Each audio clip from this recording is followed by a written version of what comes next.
Everybody can hear me? Great. So yes, I will wear your company t-shirt at Open Source Bridge if you buy that level.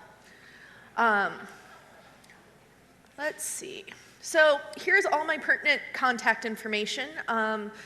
Today, after the conference, whatever, if you want to talk about fiction writing or documentation writing or anything else, I have tons of opinions and I love to share them. So please feel free to reach out to me. These three books have a couple of things in common. First of all, these are the top-selling books in the US last year, according to Nielsen BookScan. They're also all fiction. The first 7 books on the list of top sellers in the US are all fiction. The first one that is not nonfiction, the top-selling nonfiction book last year, is Life-Changing Magic of Tidying Up. And honestly, it didn't do nearly as well as Go Set a Watchman. But the reason that this particular book, this particular nonfiction book did well is because it has elements of fiction in it. It has a strong narrative. It has a very readable nature. And as humans, we like that sort of narrative. We like fiction. We like having that sort of relationship with whatever we're reading.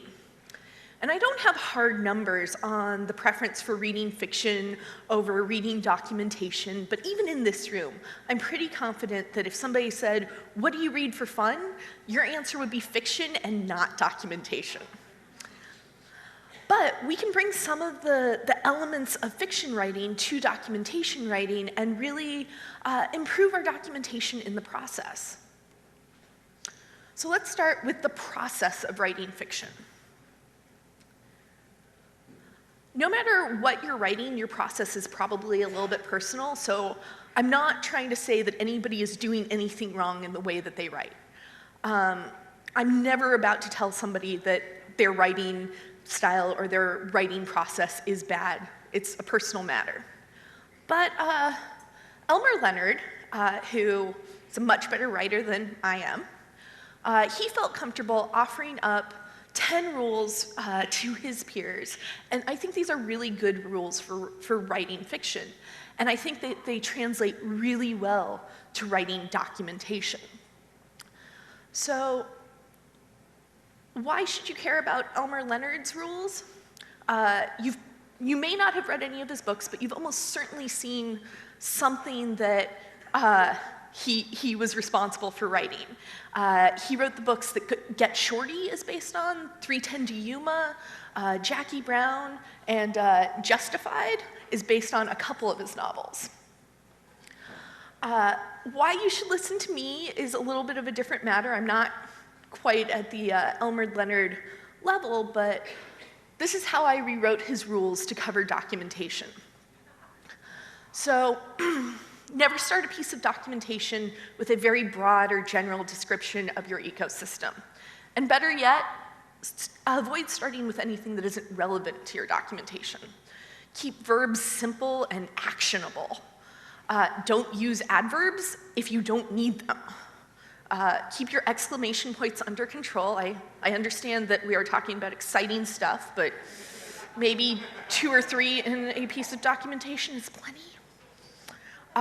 Keep surprises out of your documentation. Documentation is no place for a plot twist.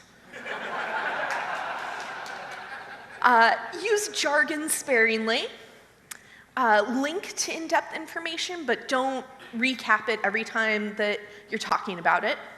Leave out anything that's not relevant to the task at hand. And in true Elmer Leonard style, try to leave out the parts that readers tend to skip. So let's talk a little bit about the nitty-gritty. Let's talk about audience. And I think that audience is something that we talk a lot about in documentation. I think we're, as an industry, getting better at thinking about things like reader personas, but I really want to drive home how important audience is no matter what you're writing. If you have one single individual that you are writing for, like in your head, focused on, the narrative that you tell them is going to be more useful. It's going to be geared to meet their needs. And hopefully you're doing this a little bit, even if it's just at the level of what documentation a Windows user needs versus what documentation a Linux user needs. But there's some things that we can do to go a little bit deeper. So John Scalzi is a great science fiction writer. I love his work in general, but he did something that I think is really, really clever. The Last Colony is the third book in the Old Man Wars series. It's told from the perspective of an adult man. It's a book that's meant for older readers who are already familiar with his work. Zoe's Tale is told from the perspective of a 17-year-old girl. It's a young adult novel, it's a standalone novel. They tell the same story though, just from two different perspectives and in two different styles. It's the exact same story. And if you read both books, you don't feel like you're just reading a rehash of the story. You get a lot of detail out of each book that makes for an even better story. They work together, honestly. And when you're talking about fiction writing, there's kind of a classic fiction writing exercise that if you're dealing with some writer's block or some mental blocks, that's really recommended. You take your story and you rewrite it from another perspective, a different character in the story. Maybe you switch from first person to third person. You just try different things like that to switch things up. And that sort of rewrite can be really valuable. You can find details that you didn't know were important to the story by looking at what different characters need to know to move the story forward. This works in documentation as well. If you have different people that you are trying to write your documentation for, sitting down and maybe not writing like a whole new set of documentation, but writing an outline or writing a draft for their specific perspective lets you make sure that you're hitting all those details, make sure that you're hitting all the information that you need to have in your documentation. Of course, in a final individual piece of documentation, you want to present just one point of view. But that doesn't mean that you should only consider one point of view when you're writing. All right, so everybody's probably heard write what you know. Mark Twain is credited with saying this. Not really sure if he actually did. The internet has lots of opinions. But when it comes to the write what you know philosophy, there's a quote that I really prefer. This is Virginia Woolf. And the write what you know philosophy is a little bit problematic to me because we don't always write what we know. We don't always have experience with every piece of material going in, whether we're writing fiction or documentation. But what we do know is our own experience. We know our own opinions. We know ourselves. And in fiction, bringing in your own experience, bringing in your own opinion is really a good thing. It makes the story more personal, more accessible, and the reader might find some perspective that they'd never even considered before. In documentation, it's a little bit more of a mixed blessing. I'm not saying that experience is bad to include in documentation. In fact, making sure that your writing is a little bit personal, a little bit more accessible is really valuable. But it's easy to make assumptions and just go with whatever your opinion is rather than having a more thoughtful approach.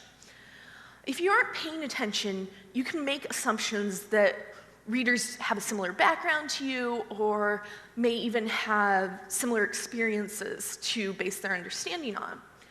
And we watch out for some of the broader assumptions, right? We watch out for things like, oh, is one of our readers using Firefox or are they using Internet Explorer? How does that change their experience? But there's a lot of subtlety in the way that people come to anything technology related.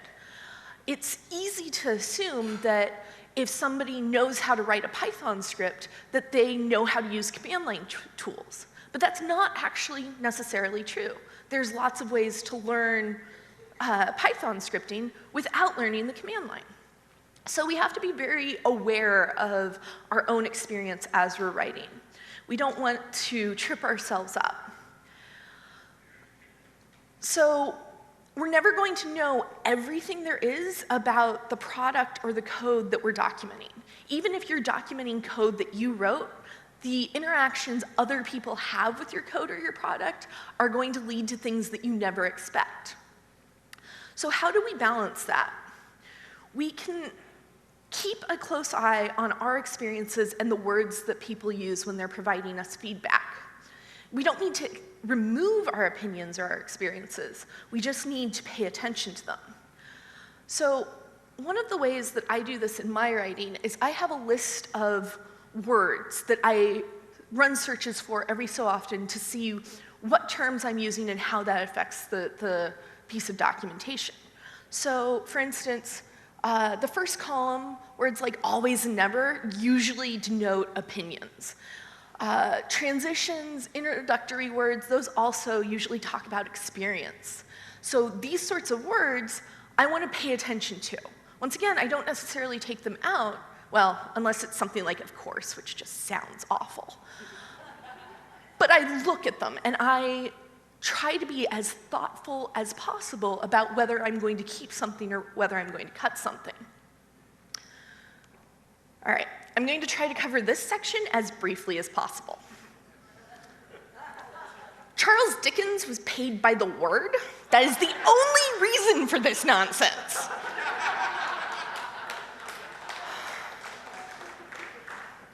Ernest Hemingway, not paid by the word. Full story, 6 words.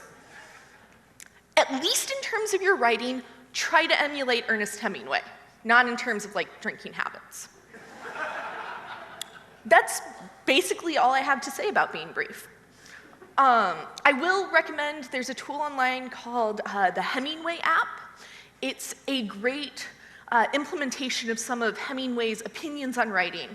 And you can put in an article or something that you've written and they give you automated feedback on things like, do you have too many adverbs? It's very cool. All right, emotion. Emotion is huge, especially in fiction writing. A good fiction writer wants somebody to set down a book and be happy or sad or just have some sort of immense reaction. A little bit of a reaction is not good enough for a lot of fiction writers. In documentation, there's already some emotion. A really bad instruction manual creates a lot of anger, but I think we can do better. I think we can do a lot more when it comes to bringing emotion to our work. The emotions that we can create in readers come down to things like feelings of satisfaction and feelings of success, which in some ways is a lot more valuable than the happiness or the sadness that a fiction author can put together. As documentation writers, we can use some of the tools that fiction writers use to create emotion, though. We can shoot for those feelings of inspiration and satisfaction through a couple of different tools. The big control for emotion in fiction is rising action and falling action. These are essentially the 2 dials that fiction writers can control. And A Christmas Carol is beloved by English teachers everywhere because it has a really clear example of rising and falling action. While Charles Dickens was a little bit overboard in his verbiage, he understood how to construct a story. So this is the plot graph for A Christmas Carol. It's totally simple. It's one of the cleanest you'll ever see. Scrooge starts off the day like it's any other day until Marley's ghost shows up. That kicks off the rising action. The ghosts of Christmas keep that rising action building. Scrooge has a grand epiphany. We've got that climax. And then the action starts falling. That's the happy ending, the confirmation that the story is over. In comparison, a lot of documentation is more of a cliffhanger. We're missing this 4th section. Yeah. I'm really bad at that fourth section in documentation. I am the first one to say that, oh, conclusions, that doesn't seem necessary. But I've come around. Just because I've listed off a set of steps that somebody needs to follow, that somebody needs to go through to complete a project, their completing those steps isn't enough to give them that sense of satisfaction, that closure for the project. So we want to build smooth steps up and smooth steps down with our documentation to get that feeling, that emotion. That fourth section is a little hard to fill on some projects, but I've been keeping my eye out for a couple of different options. And so far, I mean, this list is not in any way exhaustive, but so far, the ones that have seemed to be really effective in my writing are providing context of how to apply the project that I've just documented, suggestions for taking that project to the next level, next steps after a given project. So just providing a little bit of a next piece for people. All right. It wouldn't be a Thursday slide deck without a little bit of kill your darlings. All right. We're writers. We really love being clever. Like, we really love fancy words and great constructions of sentences and delightful word games. And we're clever people. We want our readers to know that, right? But all those clever phrases, they make things less clear. Clever is rarely clear. So since, as documentation writers, clarity is, we could say, crucial, we want to eliminate the cleverness. I mean, it's sad to see it go, but it's okay. You can take out those chunks, you can post them on your wall, you can admire them, you can turn them into poetry, but they don't have place in your documentation. Fiction writers, I think, struggle with this more than we do, but just the same, I see this stuff in my writing all the time, and I don't want to cut it out, but it's best if we do. And if you really like playing those word games, my journalism professor in college said that's what poetry is for. Context. I love context. I talk about context all the time. Even if you are completely caught up in a series of books or a television show or something like that, you probably want a little bit of context whenever you're starting the next one. This is why television shows have recaps at the beginning. This is why books usually have like a little bit of a recap or a foreword or something as well.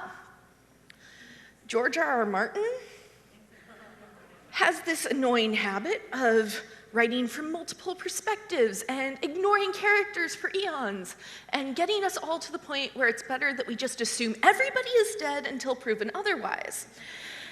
In his series, context is crucial. Even before HBO took on the show, people published their own reader's guides, they published family trees, they published fan theories, all sorts of stuff that made it more understandable. HBO took on the show and I think did a very good job of providing context. Even these opening credits, and I promise there's no spoilers in this GIF, even these opening credits are very thoughtful. It shows you some of the locations in the story, it gives you a hint of what's to come, it provides some context to get you back into the story after not seeing it for a while. They also built out a whole website. They have a ton of other contextual material for people to engage with because this is a complicated story. And documentation can easily be this complex. So providing context is huge. In less ambitious projects, you can get away with not full websites and credits and whatnot.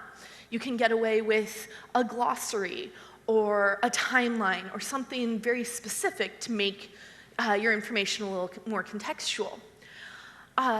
In documentation, we actually have an advantage over fiction writers because we can put in hyperlinks everywhere. We can link up all of our context without cluttering our writing.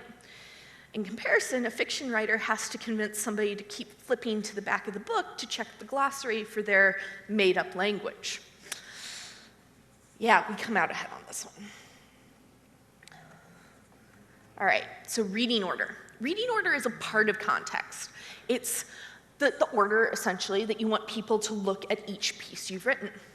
And it's crucial because think about how a lot of information is published online right now. If you're using a blog, if you're using a wiki, people see the thing that has been published most recently, not necessarily the thing they should start at. So we need to be cognizant of that. We need to be thinking about our reading order. Are we wanting people to use a reverse publication order? Do we want people to use the order in which things were published? You can't necessarily get everybody on the internet to do exactly what you say, it turns out. But you can make recommendations, and those recommendations are very valuable. So Robin McKinley is the author of these two books. This is my favorite book from being a teenager, The Blue Sword. It's awesome.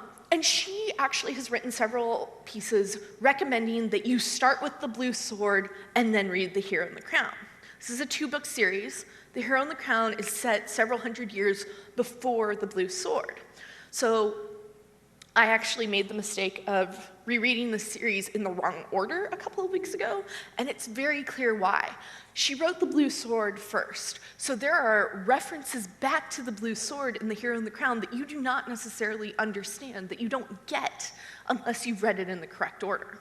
Now, this doesn't mean that everybody on the internet follows this order. There are so many articles, which is kind of surprising since it's a two-book series. There are so many articles saying, no, the author is wrong. Read The Hero and the Crown first. I think those people are wrong, but it's the internet, everybody has an opinion. But you wanna think about your reading order.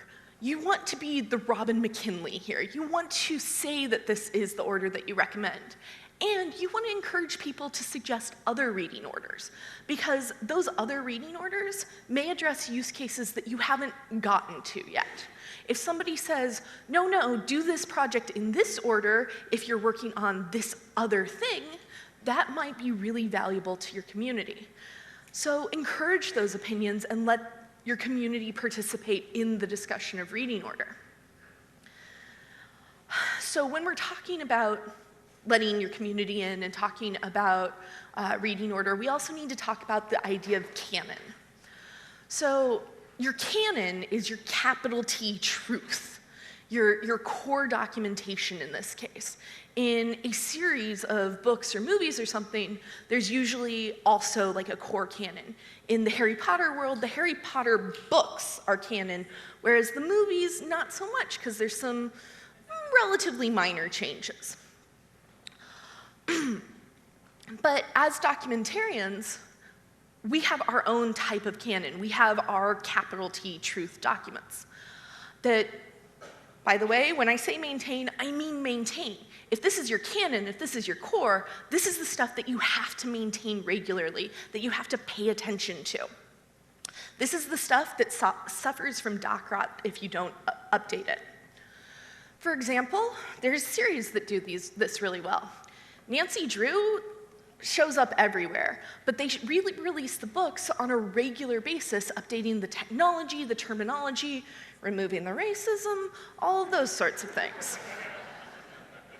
We can use similar approaches to keep refreshing our documentation, even between official releases. I also want to suggest encouraging fan fiction. If you're not familiar, fan fiction is fiction about a canon that is written by the fans. This is not commercial, this is not official, but it is important parts of a lot of communities. These rely on having a good canon, a good universal truth. Meg Cabot is the author of The Princess Diaries.